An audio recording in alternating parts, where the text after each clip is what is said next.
fine. So my name is actually Sigurlaug. It's a name that I'm pretty sure that my parents gave me because I was an accident. And to get back at me for being conceived, they gave me a name that no one can pronounce outside of Iceland.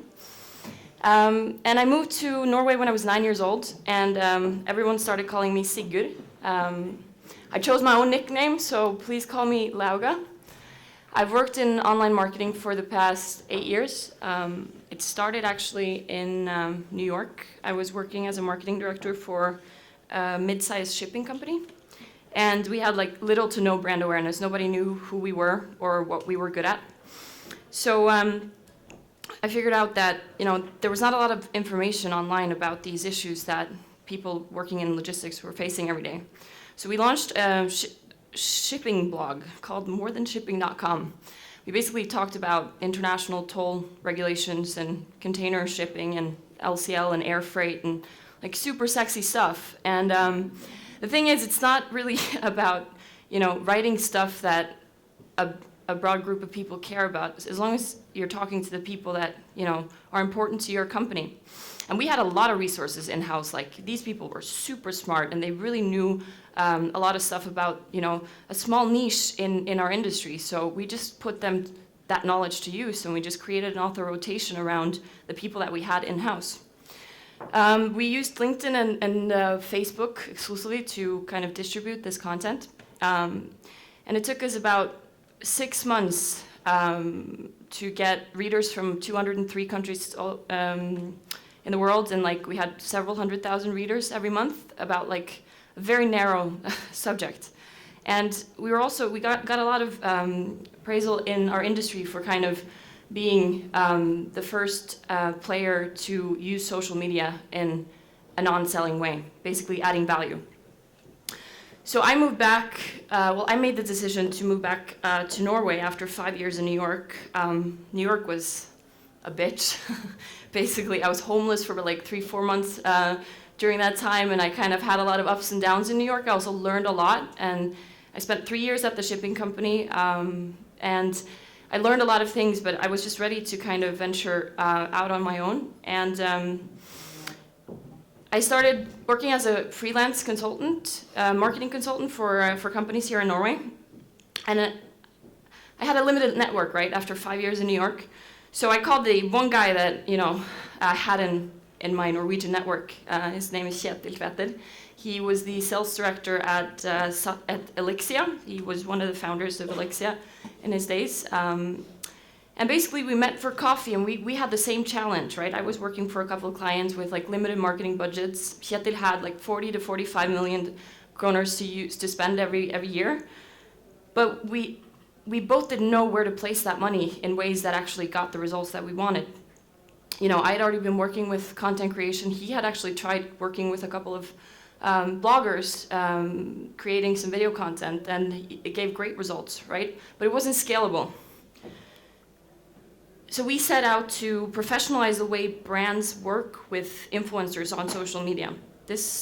We started in August 2014 at Startup Lab at Oslo Science Oslo Science Park.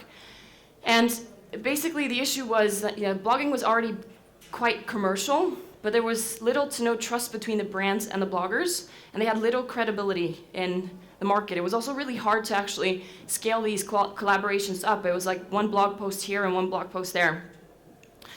So we had some pretty clear goals when we first started out. We were going to launch our platform, a WordPress multisite. We figured out after some time on November 28th in 2014, and we were going to have 75 signed bloggers before launch. And the thing is, these are the goals that we set in August, and at that point we had really nothing. But our kind of attitude was that we've never done this before, so I'm sure we're awesome at it. We were super naive, but that's been actually a big advantage for us during this whole kind of startup phase.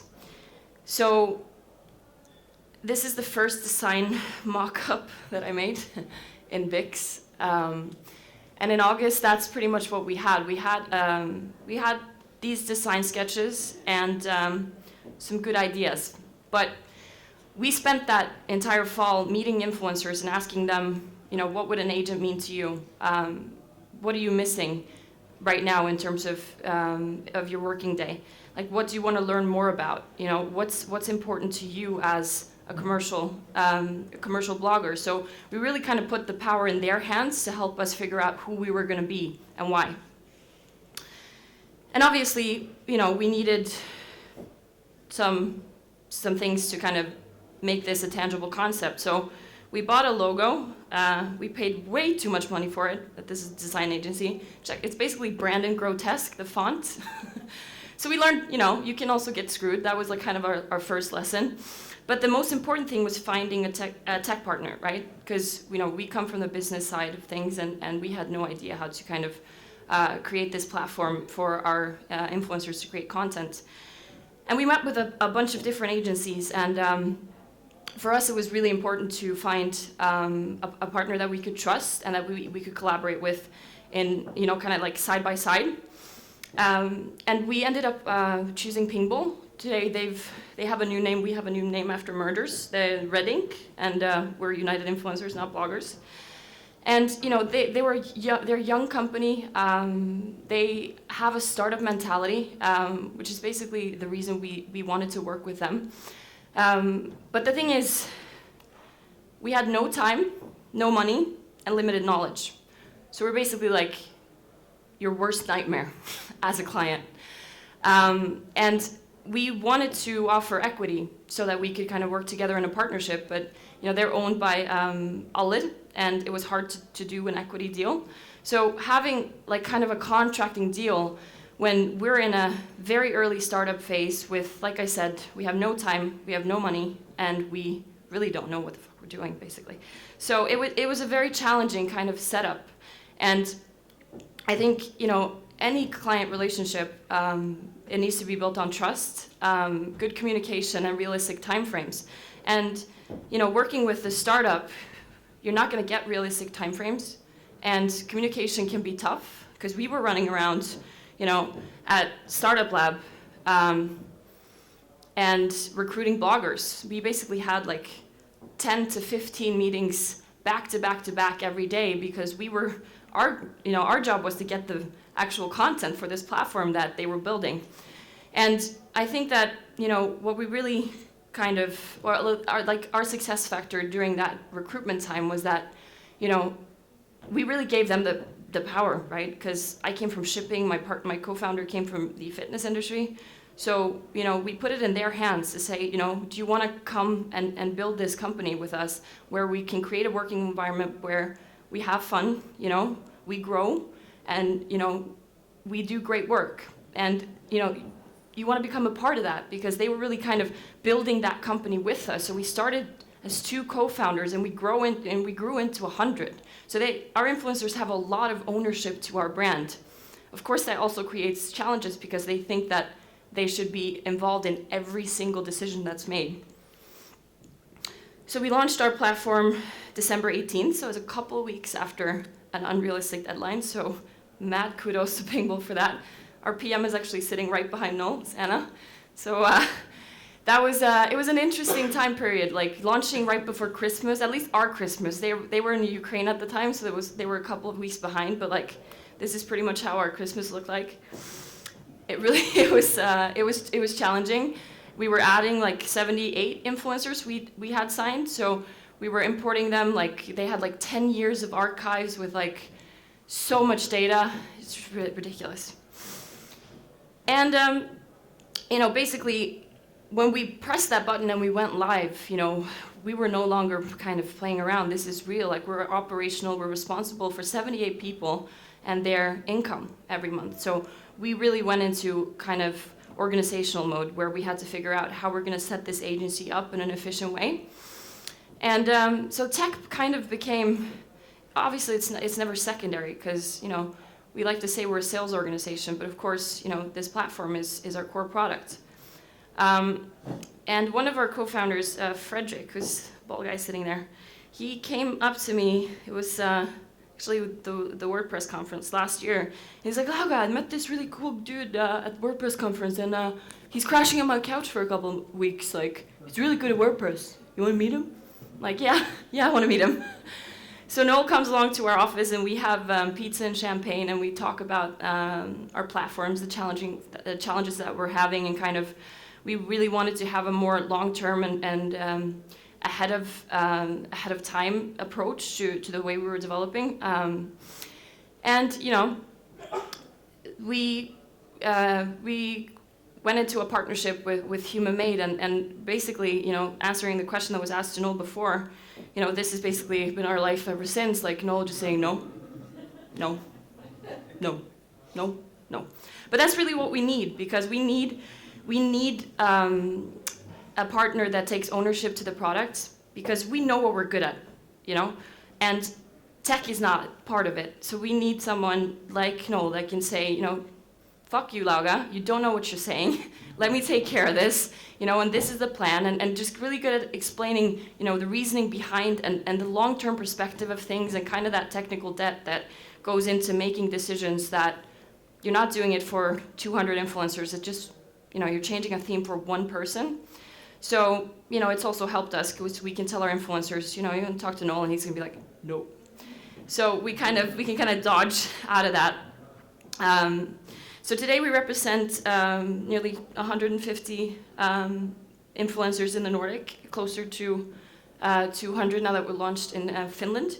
So we're 31 employees, and we're rigged a lot more, could I say?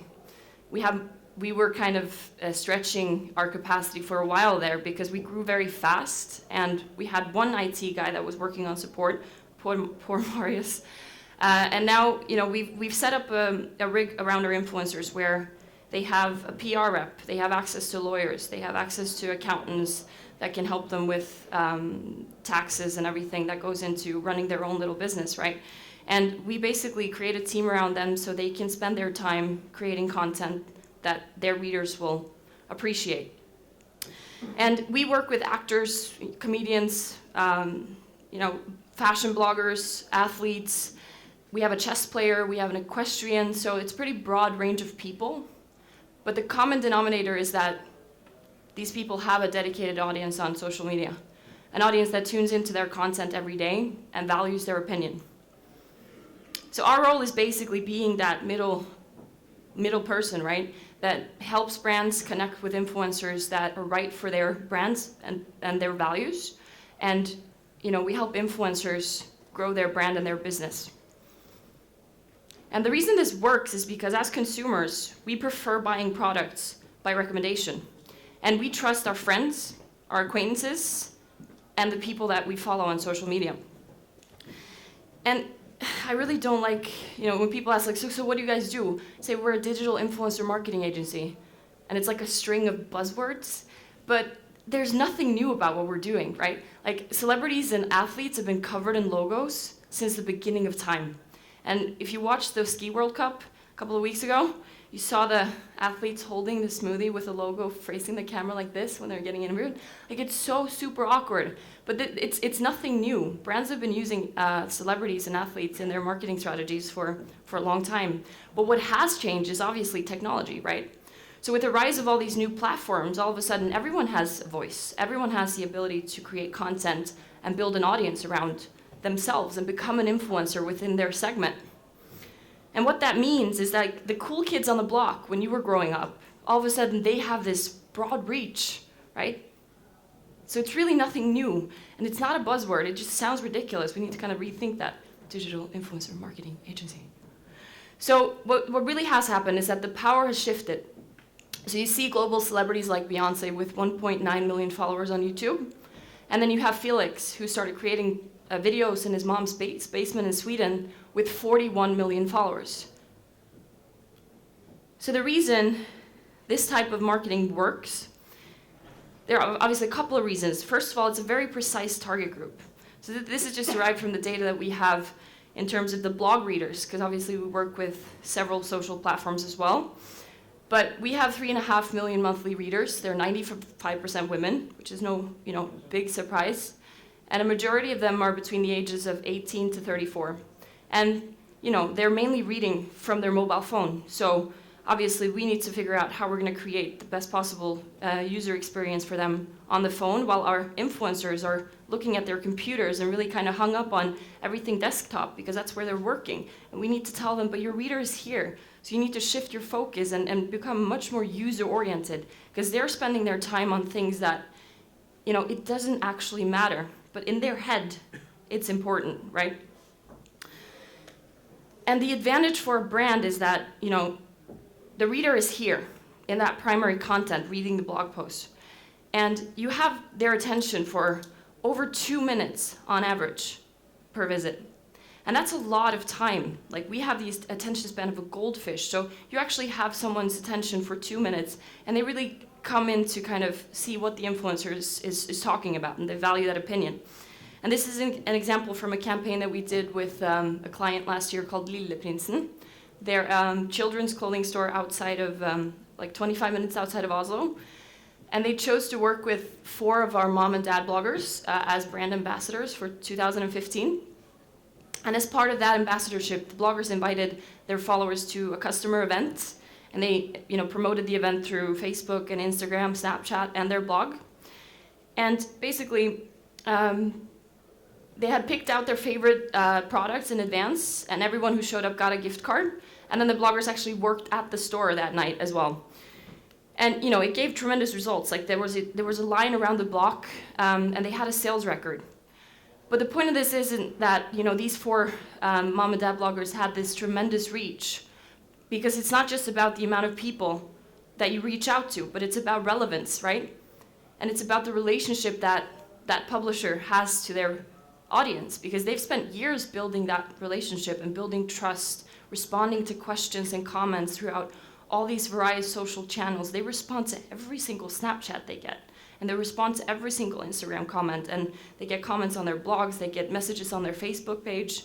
So it's really a relationship that a brand can never replicate. And obviously, it's content that's consumed voluntarily. So ad block is not an issue here. And it's adjusted to several platforms, so you can work throughout a variety of platforms where the audience is. And it's relatable, right? It's written in a language that the reader can relate to. And just to give you a quick insight into Snapchat as a commercial channel, one of our customers last year worked with one of our fitness bloggers to promote. She posted a week gift certificate on her Snapchat, and said to her followers, take a screenshot if you want to get, you can use this in any fitness center in Norway. And 7,000 were exposed to it, and 1,000 of those took a screenshot. So 75 people walked into a Satselixia center during the course of this weekend with this gift certificate. And to put that in perspective, they have a closing rate of 50% of their walk-ins, and an annual membership is 7,000 kroners. So we're talking about a return on investment of several 100,000 kroners from a 10-second, picture. And this is an example of this is the only display advertisement that I pressed on purpose in 2015. I have a very conflicted relationship with display ads. They're a necessary evil for us at this point. Noel hates it with a passion. And but I clicked on this because I had a major crush on Beckham when I was a kid, and I wanted to see more pictures. So I figured I would land on H&M.com and see the collection and browse through a couple of pictures of Beckham and then bounce. But what I actually landed on was this. And I want to show you this video because this is what we try to get our clients to understand every single day, is that you cannot force your products on people, and influencers are not walking advertorials, right? So when you collaborate with an influencer, you need to approach it in a way that we're going to create content that showcases our brand and our product in a creative way, in a way that people appreciate. Because H&M got me to watch a 6.5-minute ad, uninterrupted, right? So they've really cracked the code here, because they're showing us the entire collection, but it's just so awesome. Say that again? He wants to play you in I, Beckham the movie. He wants to play me? Are you serious? Yeah, and he wants to stay with you for a couple of days to, kind of get into the role, get into the character research is what they're calling it. Rick, I'm really uncomfortable with this. How is this even possible? You can't do this to me again. When does he arrive? Oh my goodness. Good morning. Good morning, everybody. Oh man. How are you? Oh God. Thank you, man. First of all, look at this. I mean, this is unbelievable. Not even playing, man. No, not at all. I have never done this for a role. There's method acting, and then there's what I plan on doing. Because here's the thing, nobody is going to expect it.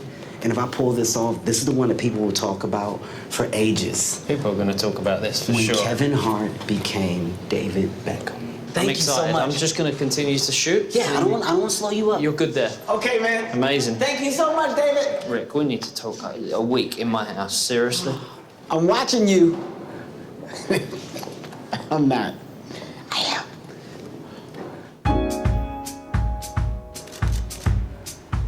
Perfect. Very nice. David! Hey, David.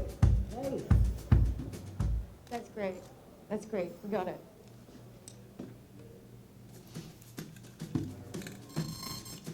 Hey.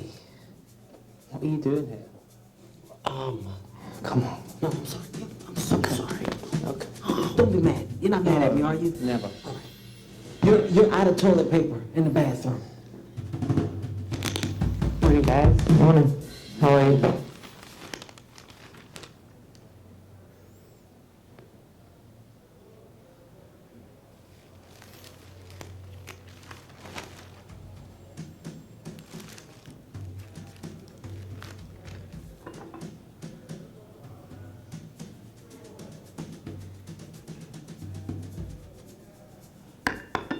So how much tea do you drink?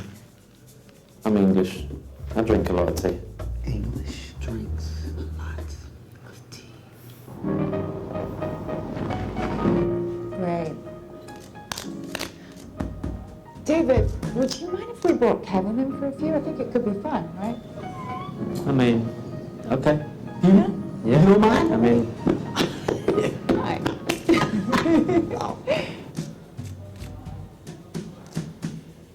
eyes straight Yeah. into the lens. Yeah. No smiling. No smiling.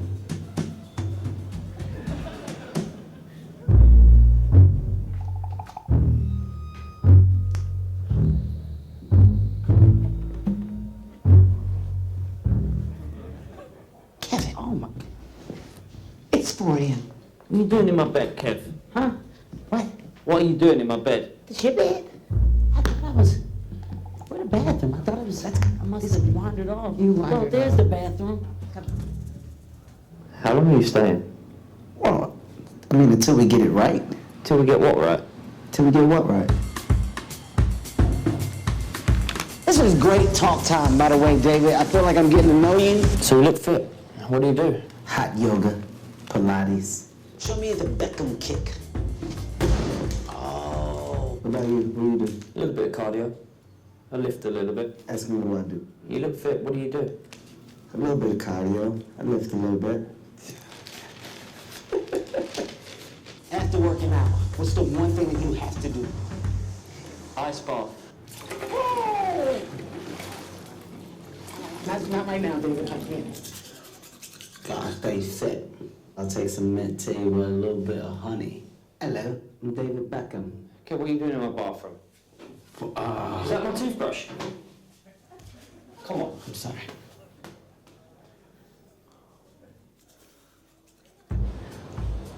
Okay.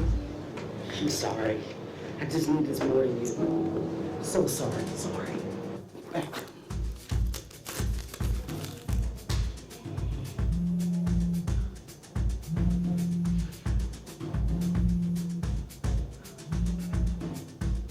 Hi, Mom. How are you? It's David, your son. Kevin, put David on the phone. I'm so sorry. Don't tell David nothing crazy. Manchester. Kev, I'll be back later. All right, I'll see you later.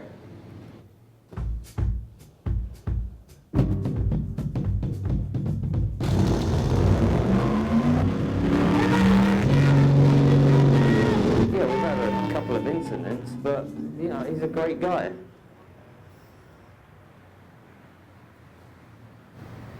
Kev, what did you do when I went out for a walk, Kevin? What did who do? What did I do? Uh-huh. Did nothing. Nothing. Nope. Nothing at all. Wait. I used some of your gel. Some of my gel. Yeah, that's it. Help! Help! Help! Help! Oh! I can't feel my legs, Dave. I don't know where to start, man. Hey, did I overstep my boundaries anyway? Never. No? Maybe a little bit. If I get this part, I owe it to you. But I don't know how to get emotional, you know? I know. Hey.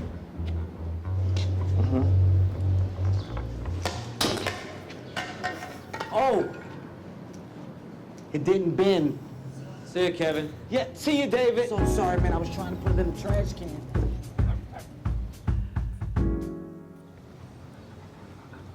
Have you seen the cover of The Hollywood Reporter? I'm just reading it now. It's unbelievable. They want to make a sequel. They want to make a musical. A musical. Can he sing?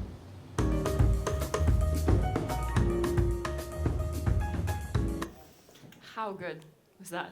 I know it was long, thanks for bearing with me, but we show this video to all our clients to get them in the right mindset into how to approach influencer marketing, because these are human beings, right? They're not, posters or billboards, and their readers, they care about their opinions, and they actually, they tune into their content every single day. So you can't approach it with a very selling mentality, because what H&M did here with Beckham and Hart, it creates a much more positive association to this new Beckham collection than, if they, just the landing page was just the actual collection itself, right? And just last point being that, influencers are more relevant than brand pages because people trust people more than they trust brands. And a great example is L'Oreal on YouTube. They have, they're the largest makeup producer and distributor in the world. And they create these beautifully produced and directed videos with using supermodels in these makeup tutorials. And then you have Zoella, a beauty vlogger who posts makeup tutorials from her bedroom, and she outnumbers L'Oreal in the millions, right? And it's not about the quality of the content that L'Oreal's posting or their consistency, right? It's just that people trust people. People like people over brands. So that's why influencer marketing is valuable. Thanks. Can you tell us a little bit about the process where you moved over to United Influencers from United Bloggers? Was that painful? Well, it depends on which aspect of it. I mean, I think any merger is painful, merging two cultures and two companies. But for us, it was really, kind of a strategic move going from United Bloggers, really focusing on this, blog platform. But we realized very early on that all these social media platforms are valuable, right? So we need to be platform independent. Because 2 years from now, if we're still focusing on blogging, then we'll probably be out of business, right? Because there are so many new channels on the rise, especially for commercial use. So for us, it was just a strategic decision to say that we're going to work with Zlatan. He's not a blogger, right? But we have his app, Zlatan Unplugged, and we work with Mikael Persbrandt, but he's doing Periscope now, and he has a podcast, but he doesn't have a blog or a website per se. So yeah, it was a strategic decision, and yeah, like I mentioned, any merger is difficult, and it takes time and patience, and you need to just kind of create a new brand platform, make sure you're aligned with values and promises and all that. Yeah, hi. I was wondering, can you tell a little bit about the gender distribution? Like, how many male bloggers do you have? Do you have any male readers? What are the numbers on that one? So reader-wise, I mean, obviously, it's quite female dominant, so 95%. But that's also been about, we've been extremely sales-oriented from day one. So we focus on influencers that have commercial value today, because as a startup, you can't afford just betting on the talent that we could help build up over time. So in Norway, it's we have, I think, out of 111 influencers, maybe 6 are male. So it's quite dominant. But in Sweden, it's a bit more equal because we focus. Like Zlatan it was easier for us to recruit other types of influencers like Persbrandt. We have a lot of male fashion bloggers over there as well because it's just a bigger kind of segment over there. So it's more of an equal distribution there, but it's still like 84% women reader-wise. So. And the topics, is that mainly fashion, makeup, all that, or what are the top, like? Yeah, so we have 5 main categories in all countries. So it's food and drink, interior and design, fashion, lifestyle and travel, and fitness and health, sports we call it now. So, and lifestyle is really the broadest one. Like that's where we have our chess profile, like our equestrian. So like it could really just be about anything. We have a consultant writing about like leadership and female entrepreneurship. So like it's a really big, but it's also about like lip gloss and fashion, right? So it's quite broad. And last question might be a tricky one, but what is the future of all of that? Because isn't the web saturated with Pinterest pictures of lifestyle and makeup and thousands of bloggers all testing lipstick in a new chair?